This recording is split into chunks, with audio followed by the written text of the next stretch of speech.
Halo semuanya, perkenalkan saya Najwa Kutratunada, presensi 27 kelas 12 F10. Jadi di video kali ini saya akan membahas perbedaan anabolisme dan katabolisme. Nah, sebelumnya kita harus tahu dulu nih yang namanya metabolisme.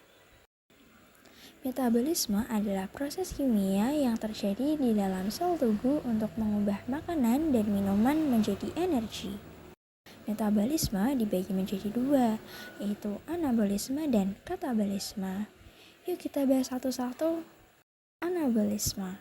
Anabolisme sering disebut dengan sintesis. Anabolisme adalah proses pembentukan dari molekul-molekul sederhana dengan bantuan energi menyusun menjadi molekul-molekul yang lebih kompleks. Contohnya, fotosintesis, sintesis protein, dan sintesis DNA.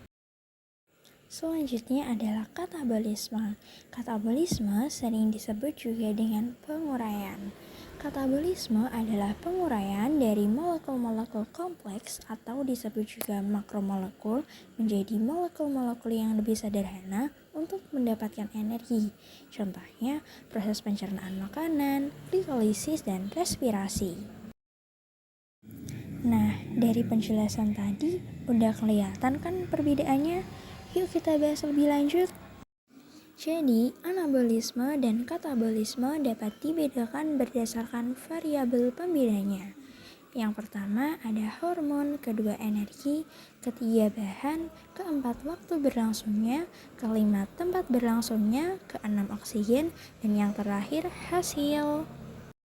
Yang pertama itu hormon. Pada anabolisme, hormon yang berperan yaitu testosteron, estrogen, insulin, dan juga hormon pertumbuhan. Sedangkan pada katabolisme, hormon yang berperan yaitu hormon adrenalin, kortisol, glukagon, dan sitokin.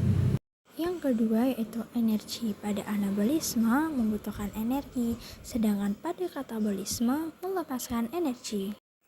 Yang ketiga yaitu bahan. Pada anabolisme, bahannya itu senyawa organik seperti protein, polisakarida, lemak, dan asam nukleat. Sedangkan katabolisme, bahannya itu senyawa anorganik seperti karbon dioksida, air, amonia, dan juga natrium klorida. Yang keempat yaitu waktu berlangsungnya. Pada anabolisme terjadi saat kita tertidur atau saat kita istirahat.